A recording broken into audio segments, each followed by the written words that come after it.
I would like to welcome you all to a very special episode of Curbside Chat. We usually do outtakes when we screw up. That's not going to happen today. I'm Lorraine Sommerfeld. I'm an automotive journalist with Driving.ca. I'd like to thank our sponsors for helping make this very special session happen. And AIA Canada website is there. There's a QR code on your table. If you'd like to watch other episodes of this, they are mesmerizing. You should watch them. Yeah. Curbside Chat is a great vehicle to explore all aspects of the auto care sector, or the aftercare sector. And today we want to pull the lens back a little bit and see what's been happening in the past few years, but what the current trends are and where we're going, because who doesn't like to have a crystal ball? I think that's something we could all do. We have an excellent panel today who I'm very grateful that they came out. I'd like to introduce Paul McCarthy, is the president and CEO of MEMA's Aftermarket Suppliers. Sabrina Thring is the COO of Driven Brands. Chris Kinghorn on the end, Vice President, Strategy and Growth with UAP Inc. and AIA Canada Board of Directors. I have to read those so I don't demote or promote somebody in the wrong order, because that can happen. Welcome and thank all of you for being here today. I appreciate it. By 2021, most of us figure out how vehicles get made. And a lot of people hadn't paid a lot of attention to that before, especially in the consumer market. And for the first time, we learned, everyone knows what a microchip is now. Everybody knows what parts shortages are now. We also know that you can pay MRSP for a new vehicle. We also know you can pay MRSP for a used vehicle at the new vehicle price. We know all about shortages and higher prices and longer wait times. And maybe for the first time, people saw the vehicles they took for granted because they weren't there.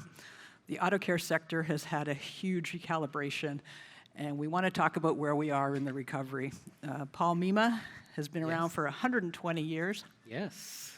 And represents manufacturers right across North America. Are things settling down, and what are some of the biggest changes and realizations that you've seen over the past few years? I do think things are settling down in that we're back to normal, and normal's attractive for the aftermarket. But there has been tremendous change. I mean, one of the biggest issues that we had pre-COVID was whether technology was going to be threat or opportunity for the aftermarket. And I think in the view of our member executives, these years later, that we've answered that very clearly, that if we do it right, it is clearly opportunity. So I remember at Apex before COVID, I was with one of our big members and a big financial backer of them, and they said, listen, you're a buggy whip. You're going to be, EVs are going to come, they're going to kill you, and you're going to be gone in a few years. Well, what we found with EVs, and we can talk more about it, but while maybe sometimes different things break, they still break. So EVs are not a threat. We've also found that in our member executives' view, that the growth story over the next decade, it's not EVs, it's ADAS when we look at technology. It's advanced driver assistance, which we think is a tremendous opportunity for the aftermarket. And by the way, we focus so much on the vehicle technology that's in the headlines, but we are a consumer business. We're a distribution business. The business technology is often even a greater opportunity for us to find efficiencies and margin than the vehicle technology that's in the headlines. So I will say that particular member, we had our big annual conference south of the border a couple weeks ago, and that member was on stage talking about how, as they've actually investigated things, not only are they not a big buggy whip, but their market is going to expand as they look towards the future as a result of all the new technologies coming in. So Paul is, I told you so. That's good to get that out of the way. Sabrina, we're seeing a lot of issues surrounding collision repair now. Again, something we all took for granted. You get dinged up, you take it in, you get it fixed, you get it back in a couple days or a week, and that started not happening over the past few years. What's different for your partners now? What's better, what's worse? So I think for our franchise partners, and just from that lens, talked about this a few weeks ago, you've got a disconnect between OE, the collision repair, and the insurer, right? So when we talk about the challenges that our franchise partners are specifically facing, it's really their ability to keep up with the guidelines and afford it.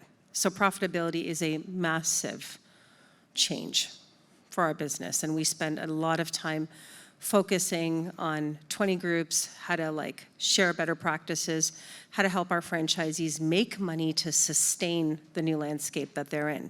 So from the franchise lens, talk about complexity in vehicle repair. That costs money. Then you look at recruitment and labor. If there are other industries willing to pay our people the same or more to do a much easier job than that of a technician, you got to really be passionate about what you're doing in this industry to want to stay, right? And then when you look at the younger generation, I'm raising 3 of them. I am their leader. Just a different mindset. You got to get them from young. You got to go and introduce them to the attractiveness of this industry. Talk about the innovation, talk about the technology, talk about the electric vehicles, talk about the different roles that they can play within this industry and change the way that we look at it, right? So all that said, I think profitability, the ability to recruit, is much harder than it was 4 years ago. And obviously, with cycle time capacity challenges, it costs money, right? Length of rental costs us money. Touch time costs us money. So our franchisees have definitely had to figure out how to maintain standards, maintain relationships, satisfy the customer, satisfy the OE, satisfy the insurance partner, and figure out how to do that with the bottom lines that they're bringing in. That, to me, is the largest challenge that we've seen. Chris, UAP is another industry stalwart. You've been around almost as long as Paul, not quite. You also play a large role in the trucking and service industries, which consumers tend to not think about as frequently as they do their shiny new car that they just picked up. What are some of the challenges left over for you from the past 4 years? Well, I think, preparing the supply chain for disruptions. I think a lot of us in the room learned a fair bit on working through the challenges that the pandemic presented and how we position product. Ultimately, having product closest to where the demand is absolutely critical. And, advancing systems, not just technology in cars, but technologies in supply chain and how you manage flow of inventory and make the right provisional plans to position yourself to navigate through potential disruptions, as well as dispersion of parts. How are you making sure that that's available at the right place? So that would be pretty much the biggest thing. On the other side, employees, attracting people. There's a lot of succession happening, a lot of transition with the workforce, and being where those people are looking for roles and positioning, your organization to be able to attract the people that you need, and staff accordingly to meet the business demands. We all learned that firsthand with what we went through. And there's still a bit to go in how you position a company to staff accordingly to meet business demand. It's interesting, from different sides of the industry, we're hearing similar problems from all the different arms. Electric vehicles and all the rapidly changing technology that Paul's touched on, they've introduced new challenges for consumers, but even more for the industries that are tasked with repairing and maintaining after they leave the showroom. Sabrina, how have your partners adapted to the shift in vehicle design? It's a mixed bag, for sure. I think that, we're fortunate to have, I get to oversee 4 very progressive brands in the industry. So I think the commitment to safe and quality repair is paramount, and I think that resides within our standardization, outlook on ICAR, our outlook on just safe quality vehicle repair. So I think they're adapting well. It's their pocketbooks that are having a little bit of a hard time getting there. I definitely, just based on, not spilling too much of my competitive tea, but we're big on EV. Our business is very big on it, specifically in the United States, and we're getting there here in Canada. And I think that if you really understand your financials, if you really understand your sales mix and how to manage your margin, and really how to manage your labor, you're set up for success. And those who are innovative and want to grow with the industry and not get left behind are taking that training, taking that cue from us, and they're getting on board with it very quickly. That said, the training scope of it has been the hardest, I guess, barrier to overcome, because it requires a whole different level of training, and it requires a different appetite from the technician. And guess what? For the body shop owner, it requires a different culture and mindset in your own location on how you're going to drive that forward and how you're going to get everyone on board to do it. But I think we're adapting well. I have one follow-up question for you, actually, from the audience. Do you notice a disconnect between collision repair and the availability of aftermarket parts? Oh, absolutely. I think it's gotten better. So rewind, my gosh, I don't even know, what year are we in, 2024? So just after COVID, obviously, I remember being in Northern California, driving along the bay, and I could see all these ships stuck in the water. And I looked over at my partner and I'm like, what's going on here? And he's like, oh, that they can't get across. That's part of our bigger problem, right?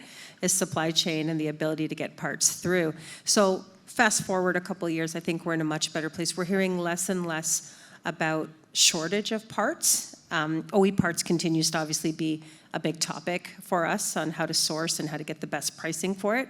But overall, I think the part situation and just the availability is not the loudest topic like it was maybe a year and a half ago. Okay. Chris, your Cambridge plant is at the forefront of automation. We spoke about it extensively before this meeting. What are some of the significant changes you've seen, and what do you think they mean for the industry?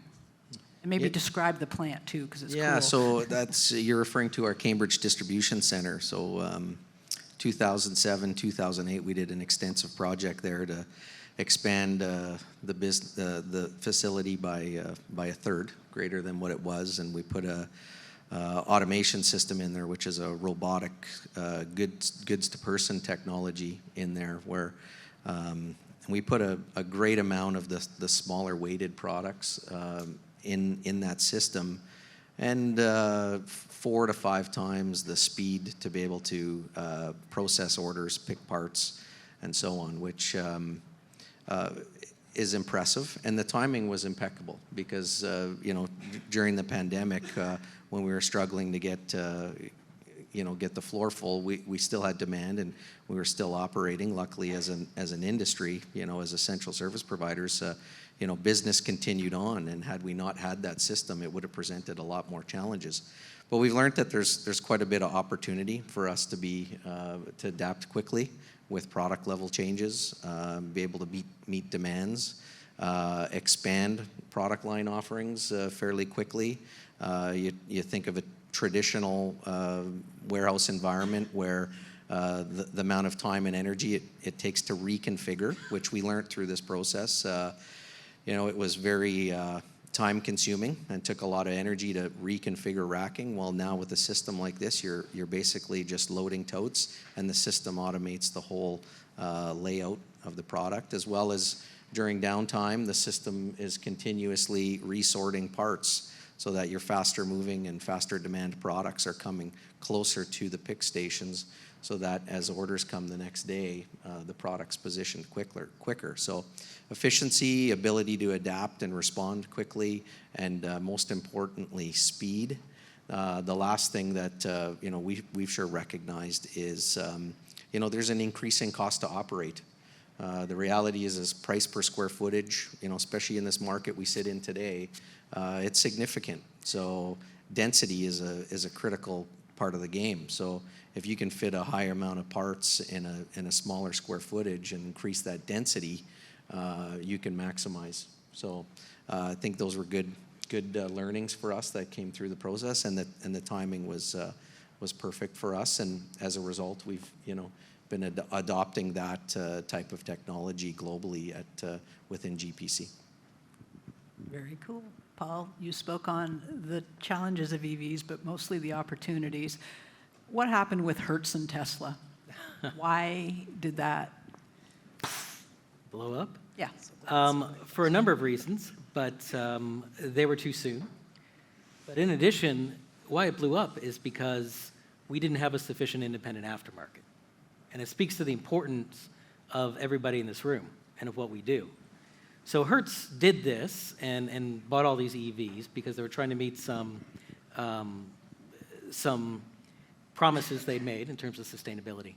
But what they found, and it's been well publicized now, that the Teslas and the other EVs were more expensive to repair, They were brutally expensive to repair on the collision side. It was incredibly difficult to get the parts and the time. And so I think that comes back to Tesla's attempt to own this value chain and the fact that EVs are not yet mature. And so even if it's other brands, there's not necessarily the independent aftermarket. So it comes back to us, to the aftermarket. And that market competition we create, that choice we create, that ability to get things there in any time, the right part, right place, right time. And so we need to develop that on the EV stage before that works for companies or works for consumers. And I think it also, again, highlights something behind that, which is right to repair, which is we need to make sure that we continue to have that consumer choice, that business choice in where and with what parts we get our vehicles repaired. And we need to just have that market competition. It's amazing what that solves. We've touched on the desperate need for a bigger, better trained workforce. All three of you, and frankly, everyone I speak to every day has touched on this. And it's not just because of the past few years, it's because of all that changing technology. We've seen a lot of older workers who are just hanging up the tools saying, no, I don't want to go here. But we've also seen encouraging things. CBC, there's a recent report that every trade is suffering from the same kind of thing, and it's going to drive up consumer prices across the board, whether it's your car or your refrigerator. And so people will have to start taking more control of that. Chris, how has the approach to hiring changed over the past decade for you? How is the industry shifting to meet workers where they are or convince them that they want to be there? Well, I think, for the foremost, very critical in any space that, and the timing now, and something we've done is really look at our employee value proposition. So, what does that look like for somebody to come and not just have a job or a position within the company, but what are they becoming a part of? What stability is within that company? And what is the overall competitiveness of the employment package with your employer? And we've developed that. It's a journey. It's a marathon for us, and we've made some significant strides as far as where we promote, how we promote our jobs, enhancement of our careers website, transparency in our salary scales for our existing employees so that they know what progression looks like, career development, and in fact at UAP it's a career week for us. So we actually have different department leaders doing presentations about the scope of their function, the roles that they play, going through org chart, mapping out opportunities and talking about people that have progressed through the organization. And these are valuable things that we're helping people not just come to get a job, but come for a career and see that there's growth and opportunity within our organization. A few other things we've done is a women's business resource group, which has been great to create a platform for other like-minded people in the business on how to navigate a career and provide a mentorship structure to learn and grow together and navigate, because relationships are absolutely key. And in most of our careers, everybody in this room, you've had people that you rely on, but sometimes it doesn't happen easily. And the world we operate now, it's instant, it's quick, and are we making the right time to have these engagements with people where that can naturally happen? I think creating a platform for that is absolutely key. And then, another thing that we've been doing is we've been doing internal events where we take our talent and basically get them into working groups to get exposure across the company. And we do like a Dragon's Den type of setting, and we host an event and have all of our talented people come in and be able to showcase what they're doing, tackling a real business issue that we're facing. Which one today. are you? You got to tell us which shark are you? I was a dragon last year, and this year our event's in Montebello, and this year I'm leading a team, and they named the team a tribute to me, which was nice, but more about a business issue. but a great event. So those are some of the things that we're doing to be different. We also need to be where people are, and social media is key. And a part of that is recognizing that people don't apply for jobs the same way they used to. They want to click on a LinkedIn link and upload something quickly. It's not going to be overly fancy. It might not even have an attachment. They're just applying with their LinkedIn profile. And they might be a phenomenal candidate. But if you're thinking the way it was before, you might miss on a great prospect because you're not recognizing that many other employers and other industries are connecting with the people that are applying and expressing interest that way. And I think once that click happens, response time is absolutely critical because you're already creating the relationship with the person and the company and the brand that you are and how you respond and react to that inquiry. So, Very good. Paul, we can't talk about all this great tech and not talk about AI. Myself, my job could be gone. Oh, it might be gone now when I get off this stage. I don't know. So, as soon as they got a computer that can write the way I do, which, where's AI sitting? Well, AI has gotten a tremendous amount of attention. At our technology conference last year, we joked that we should have had a drinking game, that every time somebody mentioned AI, we'd drink, but we'd all been falling on the floor within about an hour or so. But we actually just did a landmark study we released to our members a couple months ago about AI in the aftermarket and looking for practical applications, and identified over 60 use cases that we can do now to apply AI across the value chain that we have in the aftermarket, over 25 technology providers that can work. Now, a lot of that is on marketing and sales, where AI is really taking off. If you're not using AI in some fashion and you're in marketing and sales, then you are definitely working too hard. So just very practical applications, things that we can do and we can do now. But I would broaden it because the larger issue is this phenomenon that, I love cars. I love that technology on cars. But as business people, it's the business technology that's going to move the needle for us. And one of our messages that we've had is that we are, and we must be, a technology industry going forward. That is how we're going to succeed. This is how we're going to satisfy customers. You mentioned employees expect it. Our end customers expect it. And if you're a manufacturer, our customers expect it. So I think that's the focus going forward. And for people like me who've been in this industry for decades, it's a tough transition to think this way. But again, we need to be thinking. We are a technology industry. Sabrina, there was a recent CarStar report that I read a couple months ago, came out, and it was highlighting some of the women in the industry in collision repair. I'm a woman, you're a woman. We're going to have this conversation about how we get more women into this industry. I love it. I've been doing it for 20 years. You've been doing it for longer. Yeah. We saw Patrick Verrett, who was up here accepting an award, talking about family connections in this industry and how we can pass that down. A lot of the women in that piece from AIA Canada, their fathers had started these things. Where do you see the role for women coming from? Chris, you touched on it, that you've got some innovations going on in that way. Sabrina, talk to me about women in this industry. Yeah, I definitely think there's more work to do in Canada, which I'm helping sponsor for WIN Canada, along with Ritu Shannon from Enterprise and some of the other women. I think women's resource groups, WIN, the network overall, really does shine a lot of light on women in the industry and just from all different walks of life. I mean, there's no secret, I did not come from this industry. I've been here just under 10 years and I love it.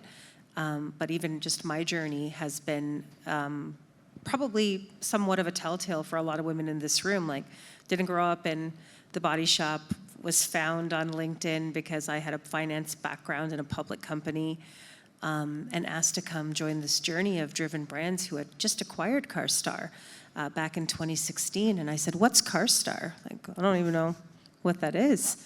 My husband takes care of that stuff, right?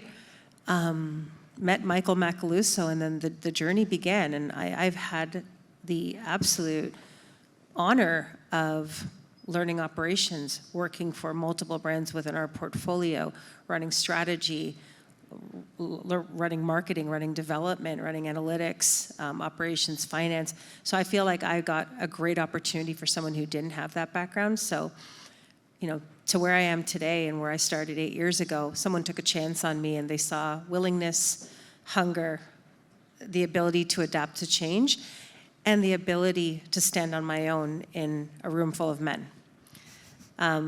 Over the past 8 years, my team has developed tremendously. Vince, who's with me today from my team, will tell you a significant portion of our leadership team and directorship are females. And that wasn't by design. That wasn't, because, well, we need diversity, we need inclusion, we need to hire more women.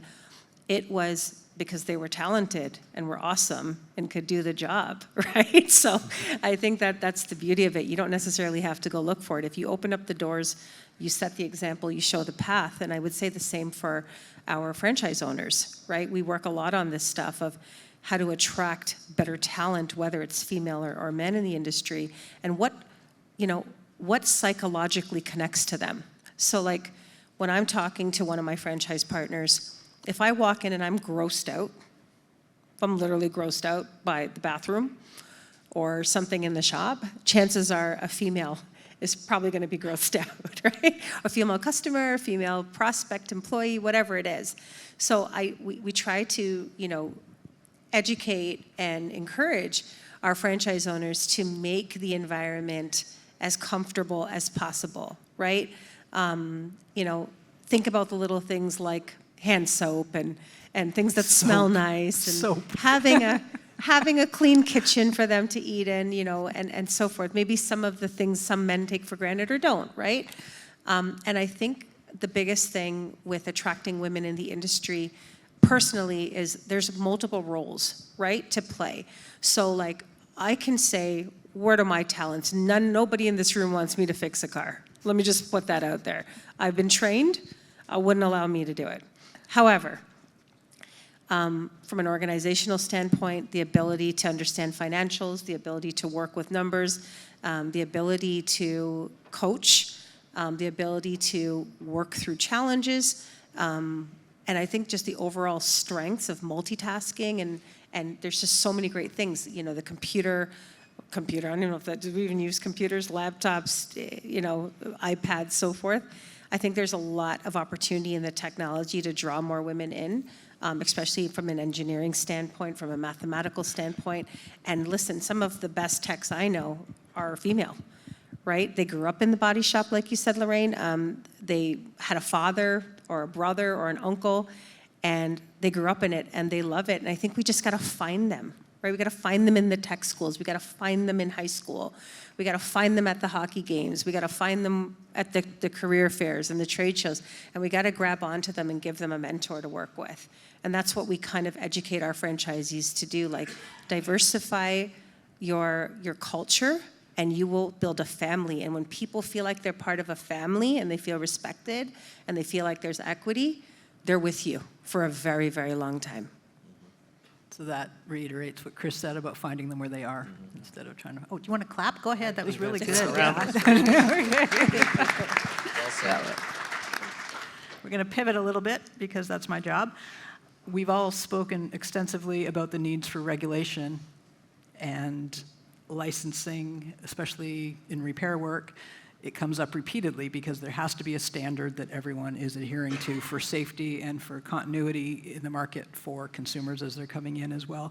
Paul, what is MEMA looking for in safety standardization, and where does cybersecurity fit in this for you? Yeah. So we know what the future looks like. We know we're going to be a technology industry, and that means that we, as an industry, and every shop you walk into, we're going to have to be trusted. We're going to be professional. And to do that, we have to put in the mechanisms in place so that we can achieve that. But this isn't really new for our industry. We've always been a safety industry, about keeping people safe on the road. We've always been about trust and having that shop on the corner and I trust this person. But in this new era, we need to expand that and be able to point to the things that allow us to do that. So with cybersecurity, one of the objections that's been given to the concept of right to repair, it's not true, by the way. Even our safety administration in the US has come out and said, you can absolutely have both cybersecurity and safety, and cybersecurity and repairability. These are in no way mutually exclusive. But there will probably have to be some sort of system that ensures that the right people get access to the right systems. Somebody like me who likes to dabble, and I shouldn't work on your car either, but who likes to dabble, I can access so much, and the trained tech can access a different level, get into those safety systems, get into EV systems where they're trained for, and do what needs to be done. But I think the bigger picture is, again, you fast forward 10 or 20 years, we are going to be like doctors. I mean, you see it now when you go into the shop and they'll show me the video of the part they took off and what needs to be done. We're going to be an industry that's all about trust, that's about professionalism, and that will get the consumers to say, whatever the technology, I know that independent aftermarket can repair it. And by the way, I think it'll also help us attract this next generation of folks. Where they look at this and say, this is a profession I can be proud of being part of. And this is a technology industry that, our Gen Z, our Zoomers, they want things that are about computers, about electronics. That's our industry. They'll look at it and say, this is an industry I can be proud of. This is an industry where I fit. Chris, sometimes when we look around the world, we can see other places doing it more innovatively, or they've come up with some solutions maybe we haven't thought about in North America. Do you see anywhere that is making inroads that perhaps we could follow or at least investigate? Well, I had the luxury of visiting one of our divisions under GPC, which would be our Asia Pacific business last year, where right to repair was passed as legislation in Australia. And I was able to see firsthand in the collision space, calibration happening. There was some German automobiles being reflashed, piped right in to their OE manufacturers, being calibrated, which wouldn't have been possible had that law not been put in effect. I think that represents opportunity for us. Certainly there's more vehicles on the road than there is capacity to service them from that network, and there's a need for us to play a greater role. That technology's potentially limiting us right now to be able to play a greater role there. So I think that would be one thing that I saw firsthand, that it's presented opportunity within our organization to be able to provide a service that we're not providing today and not providing in the Canadian market. I'm going to pivot now. Everyone's got a couple minutes as we head into the twilight of this curbside chat. Chris, what are you optimistic about? Canada is growing rapidly. We can interpret the headlines any way we want, but what are you most optimistic about when you look at this country, and what positive change do you see coming?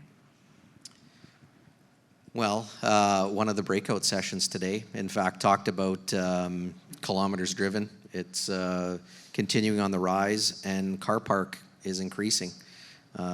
Canada now with a population over 40 million, increasing demand for ability to have mobility, and that means more opportunity for everybody in the room.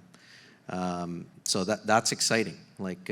Truly is exciting as we can all take part in the growth of our country by playing in the aftermarket space. So I think that's really exciting. That means that demand is going to continue to be there. I think as vehicles get more sophisticated, it equals opportunity for parts and services to match a more sophisticated vehicle, and we need to embrace that technology. And a lot of that stuff is neat, and the younger generations that are joining our business like the complexity of that. They like the digitization of the vehicle. They like the sophistication of the systems. Some of that work is a lot cleaner than it used to be, undercar work and so on, and some of the inclement weather and climate we have in the country presents opportunity to have a different type of technician closest to the customer. So I think that is exciting as we all learn and grow with new product and product expansion and technology and tooling to be able to take advantage of that and provide services and supply of parts and pieces. The other piece that's really exciting is the succession. You know, there's a lot of people that, you know, and you know, look at what we have as an industry. You know, you can be an entrepreneur, be part of a nationally recognized brand or internationally recognized brand as a local owner. You know, we think about attracting technicians. It's a challenge. We need technicians in the business. But where else can somebody be a skilled trade like that and have the ability to be a technician for 4, 7, 10 years and be the succession plan for an owner and then potentially scale from 1 to 2 to 3 locations or more? You know, this is a room full of entrepreneurs or people that support large groups of entrepreneurs. And there's a lot of opportunity that's looming ahead for us as businesses and also for people to attract and create the next generation of entrepreneurs that are going to embrace the technology and be excited about the shift that's happening with the car park and be able to take advantage of the opportunities that's within all of that. So I would say the future is very prosperous and bright. You know, the one thing we're all going through right now is just timing, right? Kilometers driven is up. You know, we see ebbs and flows in all of our businesses and in our industry, but it's a timing thing. As kilometers keep going, those repairs are just being deferred. They're happening at different times. Maybe the cyclical parts of our businesses are shifting based on the pressures of the local economics that people are going through when they're gonna complete these repairs. And we need to be able to be good operators, and you know, opportunity for us to all be better in the way that we operate to navigate through those changes in the fluidity of our business. So the future is bright. Okay. Sabrina, I don't want to optimistically say that vehicles are going to continue to crash because that doesn't sound right, but they are. Where do your partners see the sun? Yeah, I think I echo, you know, what Chris had talked about. Vehicle miles traveled is still high. That pattern has not really shifted downward, and Canada is such a beautiful country to drive across, right? So for me, I think our partners specifically are looking at the businesses and maybe a little bit with rose-colored glasses because everyone's been pretty fat and happy for the last 2 years from a capacity or from a volume standpoint. But I personally don't believe that any of them think it's going to truly slow down, even though we've seen a little bit of volume softness in the past few months. I think they're optimistic about the fact that even though, you know, there is ADAS, people, especially the younger generation, like there's still lots of opportunities to be distracted, to get into car crashes. We have more distractions than we have ever had, right? So technology is great and technology is bad, right? It swings on the pendulum. So I think there is optimism that the volume of work is not going to ever slow down to a point where people have to shut their doors. I think it's the ability to open your door to different types of work and be able to get innovative and grow with the industry. And technology in itself, I think, you know, our partners are really excited about AI, to be honest with you, and they're starting to get the hang of like, you know, what claim solutions can my franchisor offer to me to take that administrative monkey off my back? How do they make my life easier so my technicians and my body shop, can we say that, body shop? Do we say that anymore? Our locations, I'm careful with that word, you know, can spend more time doing what they love, which is repairing vehicles and not backlogged with the administrative burden that comes with that. So the future is very optimistic. I think we have, like you said, the growth opportunity and the footprint expansion is huge right now. People are ready to grow. And we see a lot of second gen and even third gen owners now wanting to get into the business and grow the business. So no slowdown there whatsoever. Paul, you got 1 minute because these two took all your time. So 1 minute. What are you most optimistic about? I will just say this, which is we need to make sure, as manufacturers, I represent manufacturers, that we put the training in place so that shops know that whatever the vehicle technology as we go forward, that we can repair it. And that is the truth. That is the word from the folks who developed the technology, the suppliers. And not only having the shops having the training so they know that, but then having the ability to make sure consumers know that. And know that, again, whatever the technology, the independent aftermarket can do it. If we do that, there's been all these things of EVs, there's nothing to repair. Nobody's ever going to have to drive again after COVID. All of these things that predicted our demise, and they've all turned out to be false. We just heard all the great positive market indicators. We serve the life cycle of the vehicle. Those vehicles, that life cycle, they're not going anywhere. There's going to be a need for the aftermarket. We just celebrated our 120th birthday last month. I'm incredibly optimistic about the next century. If we get right to repair, we get the message out to our customers, we're going to thrive. Paul McCarthy, Sabrina Thring, Chris Kinghorn, thank you so much for being on this panel. It's amazing. To everyone else, the QR code or the AIA Canada website, if you want to watch more Curbside Chats, they're all remarkable. They are all just scintillating conversations with people in your own industry. Thank you again, panel. You've been amazing. This is great.